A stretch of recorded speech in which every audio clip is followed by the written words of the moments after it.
What's up, party people? We back. We are back, and we gonna talk to you about what's happening in the social media world. Now, this week alone, there's been a lot of things that have taken place. Number one, four major school boards in Ontario have actually sued social media companies, which include Meta, Snap, and ByteDance. And also, the governor of Florida, Ron DeSantis, has actually passed a bill banning kids that are, I believe, under the age of 16 from social media.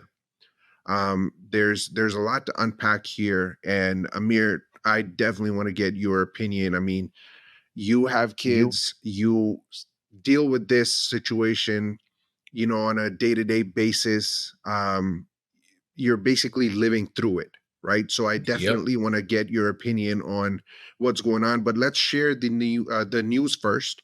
So Canadian school boards, which include the Toronto District School Board, Peel District School Board, Toronto Catholic District School Board, and Ottawa Carleton District School Board, they have all essentially filed a 2.9 billion or 4 billion Canadian dollars lawsuit in damages, saying that the social media platforms have been negligently designed for compulsive use and have rewired the way children think, behave, and learn. Students are experiencing an attention, learning, and mental health crisis because of the prolific and compulsive use of social media products, the board said in a statement on Thursday. So the legal claims were filed separately, but all of them identify as defendants' Meta platforms, just like I said, which Yeah. is the parent company of Facebook and Instagram, Snap Inc., which runs Snapchat, and TikTok's parent company, which we've spoken about in the past as well, which is ByteDance. And south of us, our friendly neighbors in the U.S., Florida's Governor DeSantis has signed laws restricting social media for people under 16. So Governor Ron DeSantis, on Monday signed a bill that bans children under age 14 from social media platforms and requires 14 and 15-year-olds to get parental consent, a measure supporters will say will protect them from online risks to their mental health.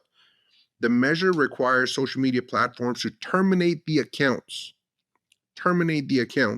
of people under 14 and those people under 16 who do not have parental consent.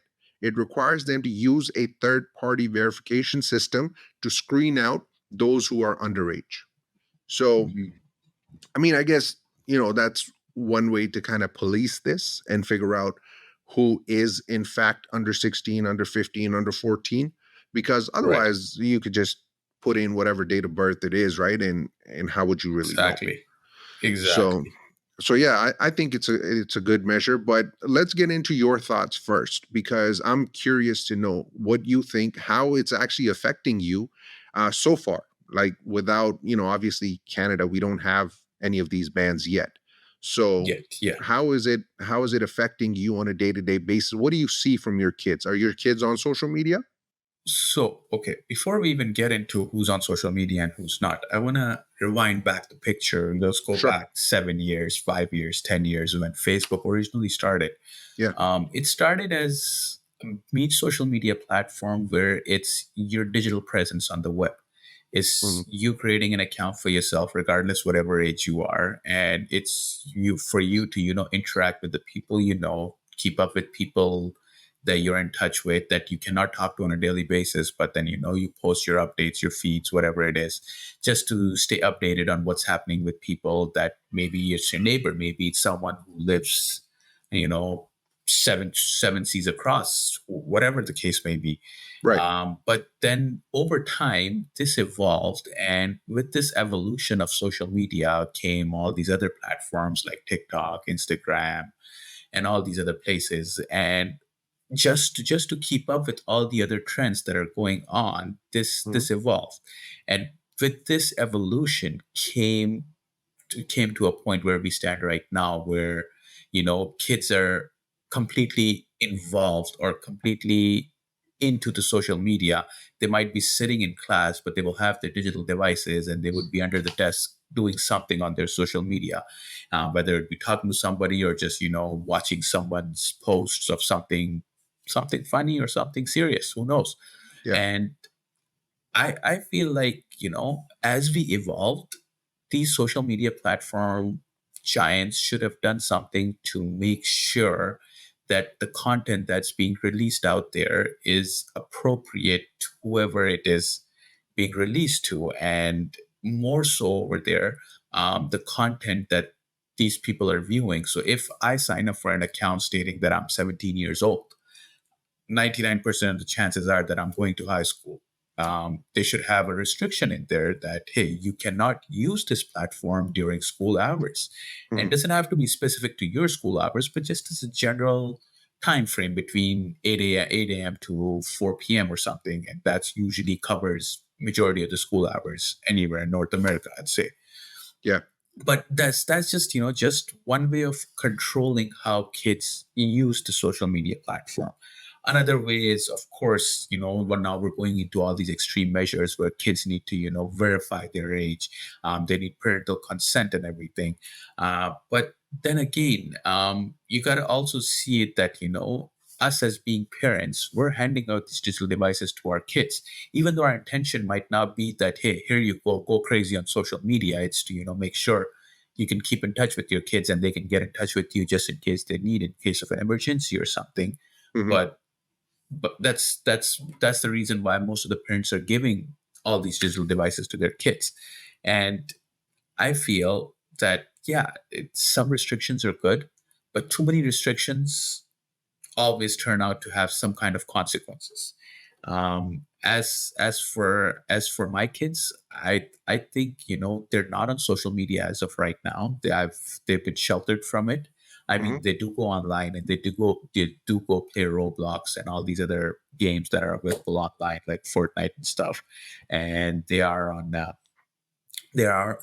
some social media chat platforms, Okay. but it's controlled. I try to make sure whoever they're talking to, I know these people and they're not talking to any strangers on the internet. But with that being said, I'll tell you, somebody I know, somebody in my family, Mhm. um, had this social media platform where they were talking, and I want to keep the name out of it. And somebody messaged them and they started talking to them. They pretended to be their friend and stuff.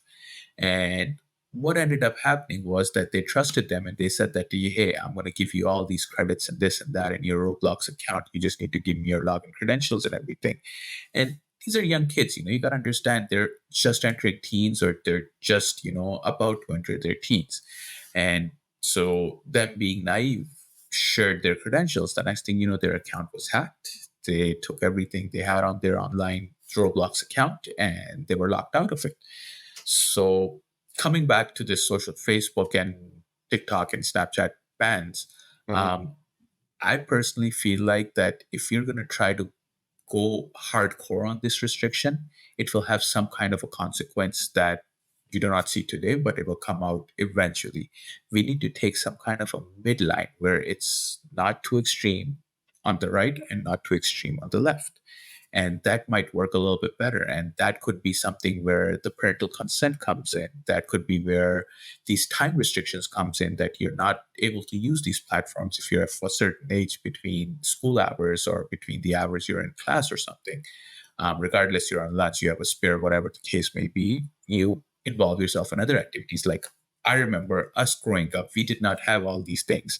And when we went to school, if we had spare time, we would Mhm. go use that spare time, either go to the gym, go to the library, go play some kind of sports, go explore the world around us, right? We won't Yeah. just dig ourselves into a screen and just live our lives to a screen. Mhm. So that's where I come in from. Like, I mean, me as a parent, it definitely concerns me. I see the point that these school boards are making, and I completely agree with them that yes, this is causing trouble for the teachers, and not only causing immediate trouble for the teachers, but it's also causing a long-term effect that's going to happen. If you don't stop it now, it will evolve into something else tomorrow. So Mhm. they want to prevent that from happening. And I do agree that yes, there should be some restriction that should be in play, but maybe completely restricting kids under 16 or whatever the age restriction may be might have some kind of an adverse effect. That's just how I feel. Okay. How old is your oldest kid? So my kid is turning 11, so he does 11. not have Facebook or Snapchat or anything like that. And so far, have you given any of your kids any cell phones? So no, they don't have any electronic devices as of right now. I Okay. mean, I compare my kids to how I was being brought up. I mean, Yeah. I remember I did not have a cell phone till I was like 20 something. Mhm. I know times change, people change, everything changes, and today might not be the case. If that, I'm gonna tell my 20 kids that, something for hey, sure. I mean, if you're you not can gonna get a hold cell out phone that till you're long, 20 buddy. something. It might cause other issues. I Yeah. completely agree, but then again, I do feel that maybe, and this is just food for thought for some parents out there listening to me.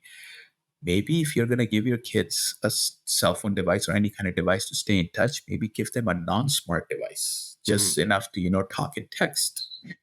That Yeah, way like they're a not. Apple Watch. I mean, yeah, Apple Watch. Well, maybe Apple Watch is a scenario. What I was thinking is like a good old fashioned flip phone, Mm, and okay. they do exist today, Yeah. right? So Yeah. that way they can stay in touch if they need any kind of emergency or anything. They can always contact their parents or whoever they need to contact, the Mhm. emergency services or whatever, and they stay away from all these social media disasters, right? And I agree that there are a lot of creepy and weird people out there, man, that will try to hook you through this social media stuff. And once they catch you, then you really don't have much. Like, okay, they may be able to harm you physically, but they can do a lot of harm online today, Oh because yeah. all your friends, all your family, all your circle is on your social media platform. And if your account gets hacked and something inappropriate gets posted, it's your kid's name that gets ruined out there for everybody. And then that kid has to go to school every day, and all the other kids that watch whatever the content may be, how kids are in school. They like to, Absolutely. take advantage So, sometimes. but this is kind of what I wanted to ask you. So, exactly what you're referring to, how kids are in school. Now, if let's say that you don't allow your kids to jump on social media or whatever the case is, and let's say that these bans are not in place, right? Because Mhm. right now it's only the governor of Florida that has put this in place. Now, the Canadian school boards are suing the companies, right? Yes. Hoping that they would make some change, but they aren't really saying that we are going to implement any sort of changes. So now it really falls up to the individual parent and the individual kid to follow through and Yes. essentially agree and acknowledge and obey their parents and not jump on social media in private or in secrecy or whatever the case may be, right? So Exactly. my question is, you've taken, let's just say hypothetical scenario that your kid is 14, 15 years old, you've taken your kid off of social media, they don't have any social media, right?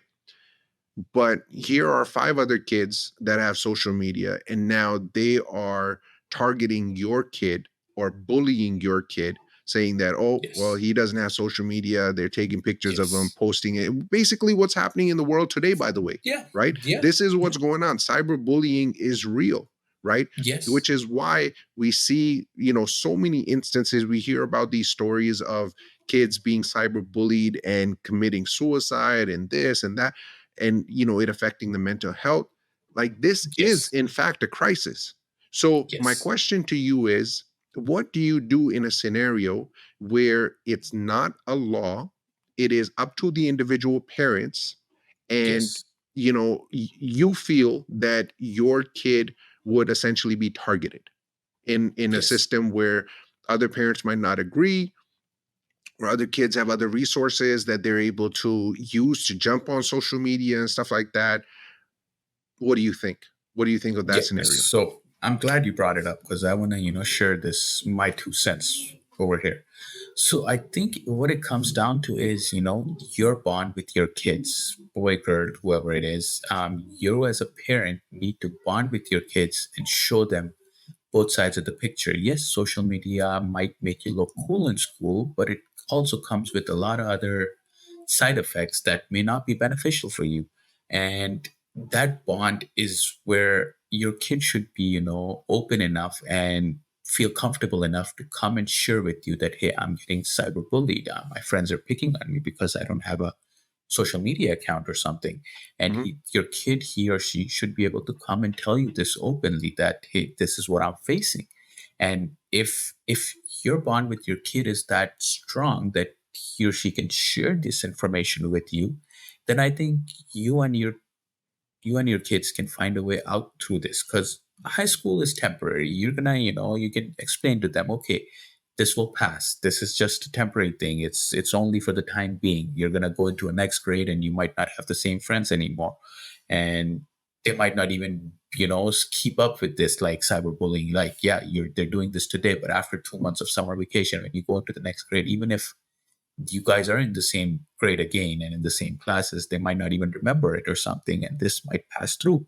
So be patient and you got to be humble. I think restricting the kid, or if the kid is already on social media and then you take it away, I think is a bit of an extreme move, because that's going to, break the bond, or break the relationship that you have with your kids. So that's just where I come from. If my kid, he doesn't have it today, but if he comes to me and he says that he wants to have some kind of a social media presence in there, I will not be opposed. But then again, I would like to, know what's happening in my kid's social media platform, who are his friends, and what type of friends are they. But And that only comes with, again, the bond between me and my kid. but Amir, that's my point, that you're taking a lot of assumptions here, right? That the kid should be able to come to you, that you Yes. should have a bond with your kid, right? Yes. You have Yes. to understand, and I'm sure you can recollect when we were those ages, right? There's a lot of emotions that are running high. And not Yes. just that, but when kids are in school, that is their entire day, right? They're Yes. seeing these kids every single day, Monday to Friday, possibly even over the weekends, right? And if they're not seeing them directly, they are within those same circles, right? They're going to Yes. hear from friends or friends of friends and so on and so forth about, Absolutely. what is being said about them, right? So Yes.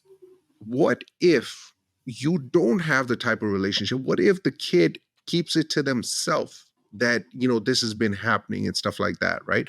Like, as a parent, I guess what I'm trying to get at is, as a parent, how important do you think it is for parents to be a part of the parents advisory board in schools, and Hmm. essentially unite the parents to take a group action together, right? Even if Yes. there is no bans that are being put in place by the governments or whatever the case may be, what Yes. about parents coming together, right? What about parents Absolutely. taking it in their own hands? The same thing that we had spoken about in the past in regards to some of these graphic books in regards to homosexuality and trans genderism, and converting and so on and so forth, that are being pushed as the agenda for schools, when Hmm. the parents should be getting together. In my opinion, parents should be getting together to voice their opinions, to Yes. unite parents, to have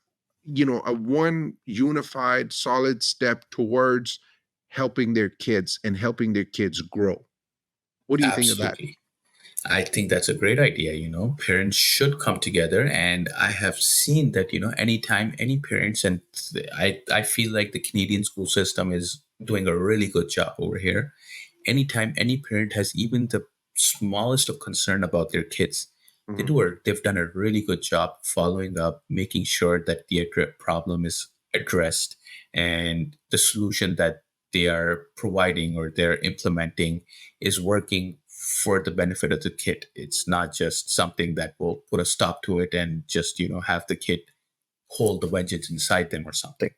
And I think that's a great idea. Parents should come together. If you see, or if you know any parents that have kids that are being a part of this cyberbullying, or if any one of the viewers have some concerns like this, I think they should really raise this voice with the school, with their teacher, And if the teacher is not able to, does not have much pull in this scenario, raise the concern with the school board. And if a concern is raised with the school board, you can have some petitions signed with other parents. And if the petitions reach a certain number, I'm sure the school board will be forced to take action. And in my opinion, like I said, our school boards are very good when it comes to stuff like this. And you probably won't even have to go to the extreme of getting petitions and stuff signed and everything. All you need to do is just contact your school and address the concern.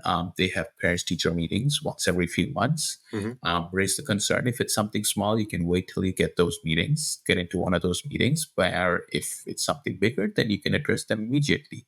But with that being said, or actually, with when you do go to parents teacher meeting, and I want to say this because I see this, the teachers, they when they interact with the parents, they really look at the way the parents are interacting with the teachers. If the parents show a lot of interest in their child's productivity, in their child's progress, I feel the teachers pay a lot more attention towards the progress of that child. I mean, it's not a good or a bad thing. The teachers pay attention to every single child, but if they see that the parents are more involved, the teachers get more involved. Is what I'm trying to say over here.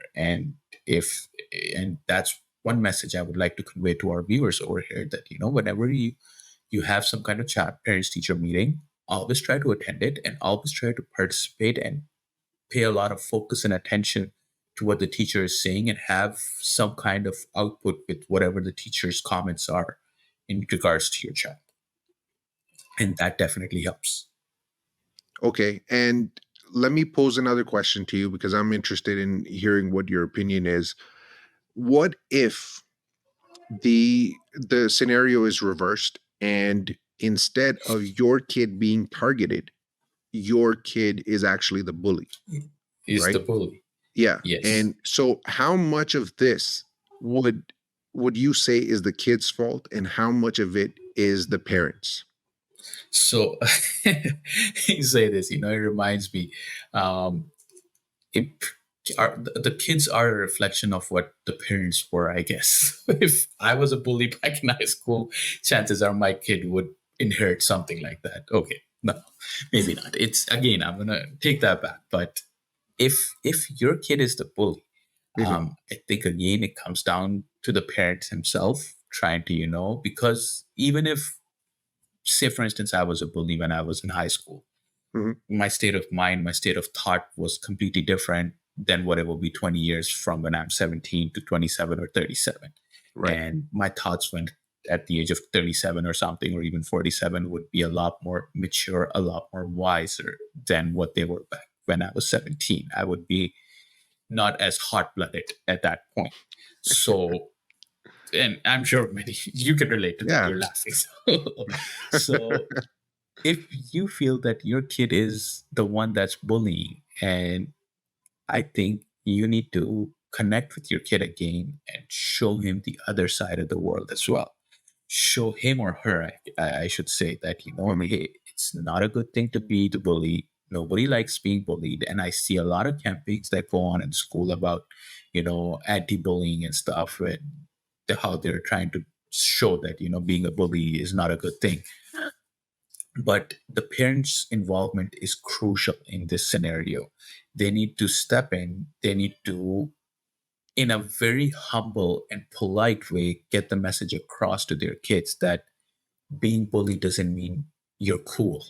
Mhm. Being bully is not a good thing, because in high school, everything's about being cool. What is going to make you look cool? What is going to make you stand out? Say, hey, that person is cool.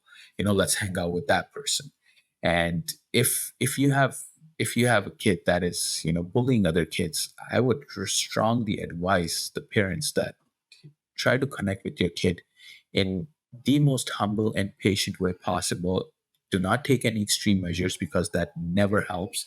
Especially kids in today's scenario, they would rebel if you're going to take extreme measures. Mhm. And try to show them the other side, the other picture, that hey, try the other side. Yes, you're a bully and there's 10 other kids that like the way you act and they laugh when you do things like this, but there's 50 other kids that do not like this. Do you want to be cool in front of 10 kids, or do you want to be cool in front of 50 kids? Yeah. And that might help the scenario. Okay. Okay. Sounds good. So, I mean, that's a lot of insight on, what's going on with the social media situation with kids. The attention spans are just going down the drain. And Yeah. unfortunately, we've basically found ourselves in a world of just scrolling where you're literally just Yeah. scrolling up and down on a phone. And that's what has become life for kids. And it's all about getting social recognition, social credibility, social currency.